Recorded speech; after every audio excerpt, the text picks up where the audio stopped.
प्रशांत कोरटकर दुबईला पळून गेल्याची माहिती सूत्रांनी दिली आहे। दुबईतील प्रशांत कोरटकरचा फोटो व्हायरल झालाय। जामीन मिळावा म्हणून मुंबई उच्च न्यायालयात कोरटकरनं धाव घेतली असून या संदर्भात सोमवारी सुनावणी होणार आहे। नागपूर हिंसाचार प्रकरणी आणखी एकाला अटक करण्यात आली आहे। नागपूर हिंसाचाराचा कट रचल्याप्रकरणी एमडीपीचा कार्यकारी अध्यक्ष हमीद इंजिनियरला पोलिसांनी अटक केली। नागपूर हिंसाचार प्रकरणातील आरोपी फाहीम खाननं जामिनासाठी अर्ज केलाय। अर्जावरती सोमवारी सत्र न्यायालयात सुनावणी होणार आहे। मी निर्दोष असून मला या प्रकरणात राजकीय दबावामुळे फसवण्यात आलं असा दावा त्यानं अर्जात केलाय। हिंसाचाराच्या घटनेनंतर आज 6व्या दिवशी सुद्धा नागपूर शहरातील 9 पोलीस स्टेशन अंतर्गत कर्फ्यू कायम आहे। संचारबंदीमुळे या परिसरातील नागरिकांच्या जीवनावरती परिणाम होतोय। मुख्यमंत्री देवेंद्र फडणवीस आज नागपुरात दाखल होत आहेत। नागपुरातील हिंसाचाराच्या घटनेनंतर फडणवीस पहिल्यांदाच नागपुरात येत आहेत। फडणवीसांनी नागपूरमध्ये वरिष्ठ पोलीस अधिकाऱ्यांची बैठक बोलावली आहे। गुढीपाडवा मेळावा आणि आगामी पालिका निवडणुकीच्या पार्श्वभूमीवर उद्या मनसेची महत्त्वाची बैठक होणार आहे। सकाळी 6 वाजता रवींद्र नाट्य मंदिरात होणाऱ्या बैठकीत मनसेचे सर्व नेते उपस्थित असतील। मनसेची केंद्रीय समिती, मुंबई अध्यक्ष तसंच संघटनात्मक बदललेली रचना जाहीर होण्याची शक्यता आहे। महायुतीचं सरकार स्थापन होणार हे निश्चित झाल्यानंतर वेळ न दवडता अजितदादांनी देवेंद्र फडणवीस यांना सर्वप्रथम मुख्यमंत्री म्हणून पाठिंबा घोषित केला असला तरी अजित पवार यांच्या मनातले लाडके मुख्यमंत्री मात्र विलासराव देशमुखच होते असं त्यांनी सांगितलं।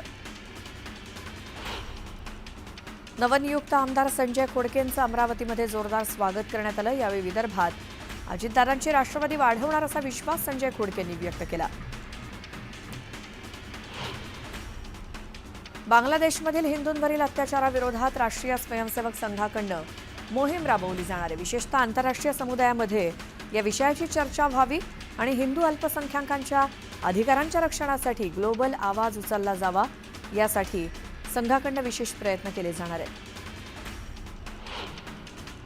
उन्हाळी सुट्टीत रेल्वेनं गावी जाणाऱ्या प्रवाशांना दिलासा मिळालाय। मध्य रेल्वेनं उन्हाळी सुट्ट्यांमधील संभाव्य गर्दी लक्षात घेता 356 विशेष रेल्वे फेऱ्या चालवण्याचा निर्णय घेतलाय।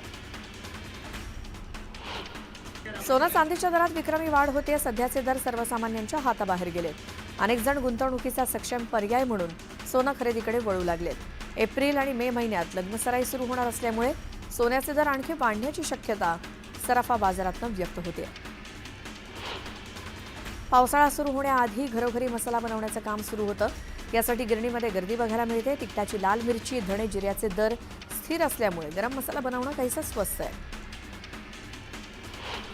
हाय सिक्युरिटी रजिस्ट्रेशन प्लेट्स लावण्यासाठी 30 जूनपर्यंत मुदत वाढवण्यात आली आहे। मात्र ही नंबर प्लेट लावण्याबाबत वाहनधारकांमध्ये अद्यापही हवी तशी जागृती झालेली नाही।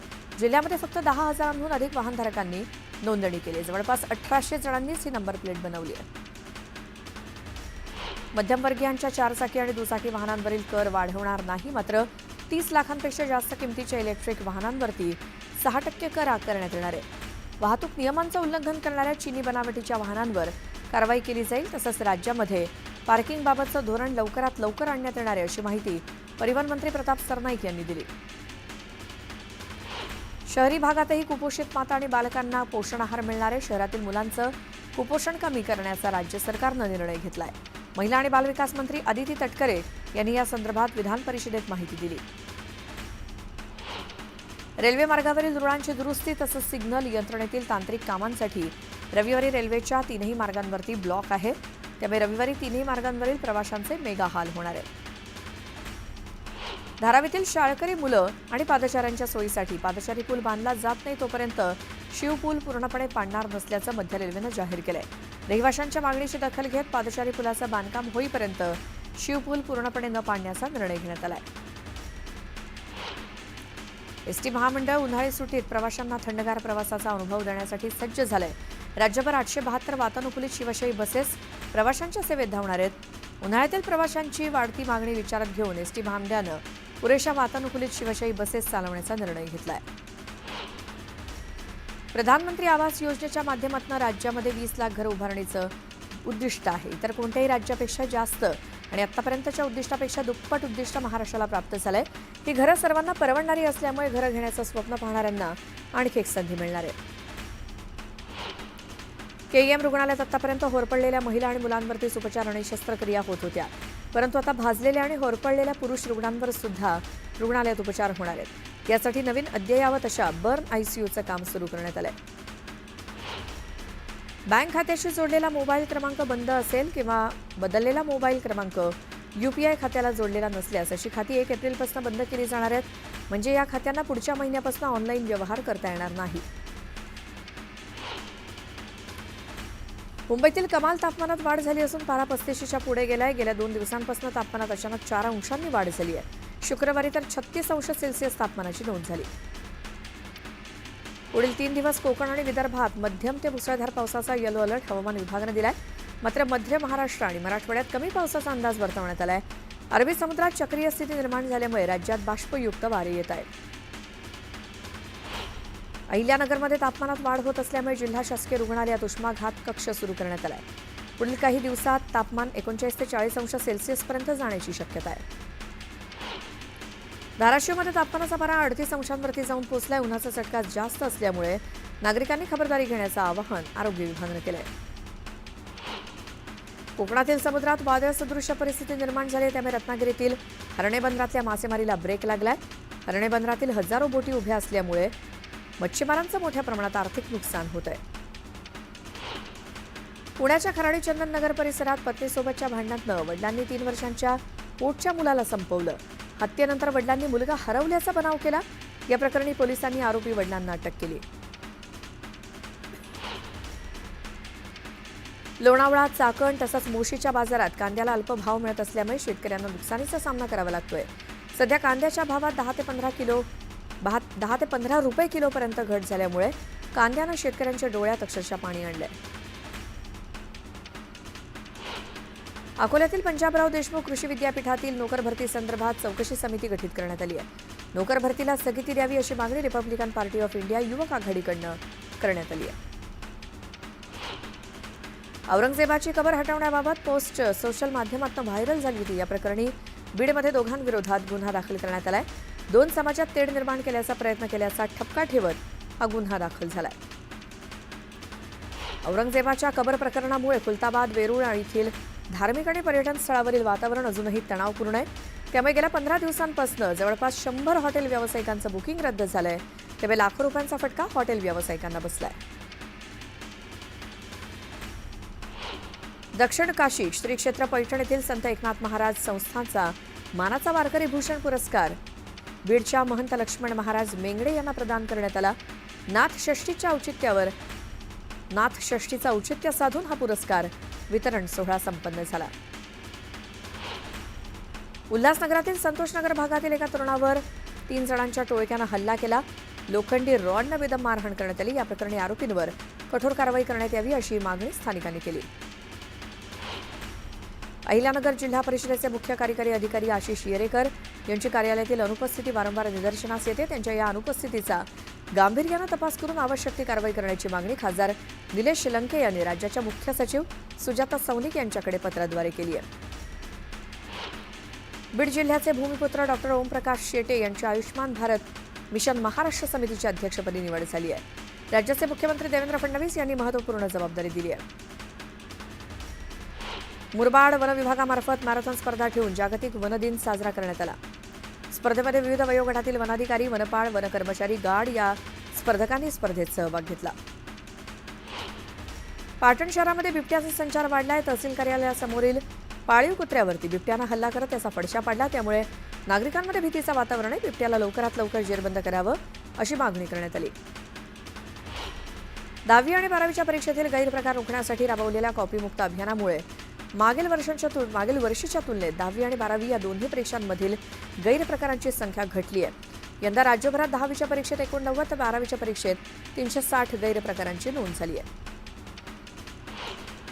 स्वाभिमानी शेतकरी संघटनेच्या युवा आघाडीचे प्रदेशाध्यक्ष प्रशांत डिक्कर यांच्या विरोधात शेतकऱ्यांनी खंडणी मागितल्याचा आरोप केला असून तशी तक्रार शेगाव पोलिसात देण्यात आली आहे. तक्रारीवरून पोलिसांनी डिक्कर यांना अटक केली आहे. रत्नागिरीतील देवधावजी जन्मोत्सव पालखी सोहळ्याची सांगता झाली. फाल्गुन पंचमीला देवळाबाहेर पडलेली पालखी पुन्हा देवळात आली.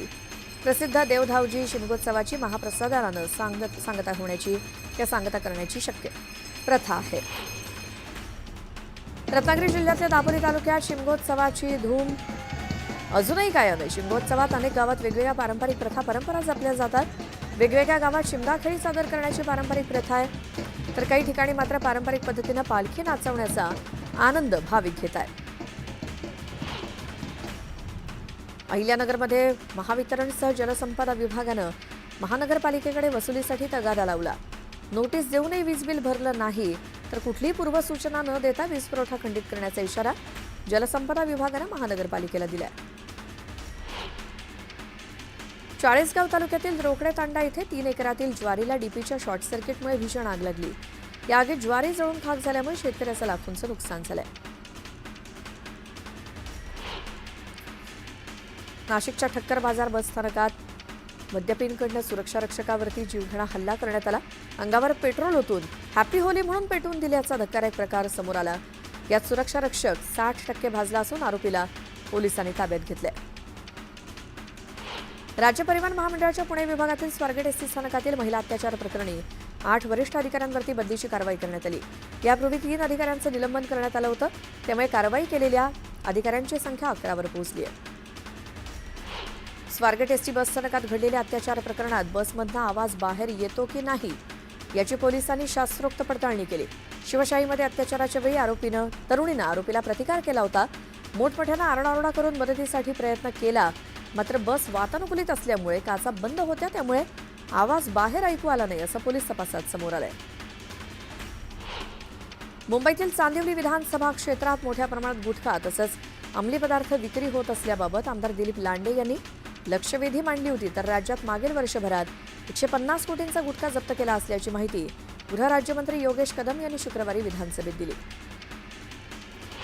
पुण्याच्या शुक्रवार पेठेत मालाचा साठा असलेल्या गोडाऊनला भीषण आग लागली. पुणे अग्निशमन दलाच्या जवानांनी आगीवर नियंत्रण मिळवलं. दरम्यान ही आग कशामुळे लागली हे अद्याप अस्पष्ट आहे. ब्लॅकचेन टेक्नॉलॉजीमध्ये पदवी अभ्यासक्रम सुरू करणारे सावित्रीबाई फुले पुणे विद्यापीठ देशातलं पहिलं विद्यापीठ ठरलंय. शैक्षणिक वर्ष 2025-26च्या प्रवेश प्रक्रियेला सुरुवात झाली आहे. प्रवेशासाठी अंतिम मुदत 30 एप्रिल आहे. पुरंदर विमानतळाच्या भूसंपादनासाठी 3 महत्त्वाचे अधिकारी नेमण्यात येणार आहेत. अधिकारी नेमण्यासाठी पुणे जिल्हा प्रशासनाकडून राज्य सरकारला अहवाल पाठवण्यात आलाय. पुण्यामध्ये HSRP नंबर प्लेट बसवण्यात पुणेकरांचा अल्प प्रतिसाद बघायला मिळतोय. फक्त पुण्यात 45,000 वाहनांना HSRP बसवण्यात आले, तर पुण्यामध्ये एकूण 25 लाख जुनी वाहनं आहेत. मुंबईवरती सध्या पाणी कपातीचं संकट जरी नसलं तरी मुंबईच्या काही भागात आत्तापासूनच पाण्याची समस्या जाणवू लागली आहे. शिवडी काळा चौकीसह गिरगावातील भागात पाणीपुरवठ्याचा कालावधी कमी झालाय. पाणीपुरवठा सुद्धा कमी दाबानं होतोय, त्यामुळे पाणीवाणीच उद्भवली असून स्थानिकांना गैरसोयीचा सामना करावा लागतोय. मुंबईला पाणीपुरवठा करणाऱ्या 7 धरणातील साठा झपाट्यानं कमी होतोय, त्यामुळे मुंबईकरांवरील पाणी संकट टळावं यासाठी राज्य सरकारच्या अखत्यारीत असलेल्या भातसा आणि अप्पर वैतरणा धरणातील राखीव साठा मिळावा यासाठी मुंबई महानगरपालिकेनं राज्य सरकारकडे प्रस्ताव पाठवलाय. पिंपरी चिंचवड शहरातील पवना धरणात पाण्याची पातळी खालावतीये. पाणीसाठा 50%हून खाली आल्यामुळे चिंतेचं वातावरण आहे, त्यामुळे शहरात आता पाणी बचत आवश्यक असल्याचं दिसतंय.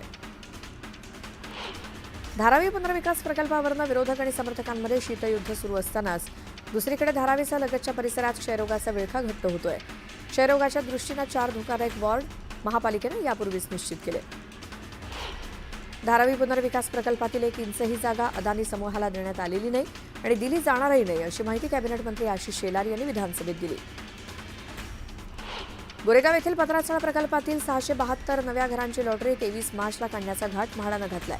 दुसरीकडे मात्र जोपर्यंत या प्रकल्पाला पूर्ण भोगवटा प्रमाणपत्र मिळत नाही तोवर घरांची लॉटरी काढू नये या मागणीवरती गोरेगाव सिद्धार्थनगर सहकारी गृहनिर्माण संस्था ठाम आहे. हवाई प्रवाशांची संख्या फेब्रुवारीत वार्षिक आधारे 11.04% वाढून 1.40 कोटी इतकी झाली आहे. नागरी विमान महासंचालनालयाच्या मासिक वाहतूक आकडेवारीनुसार फेब्रुवारी 2024 मध्ये प्रवाशांची संख्या ही 1.26 कोटी इतकी होती.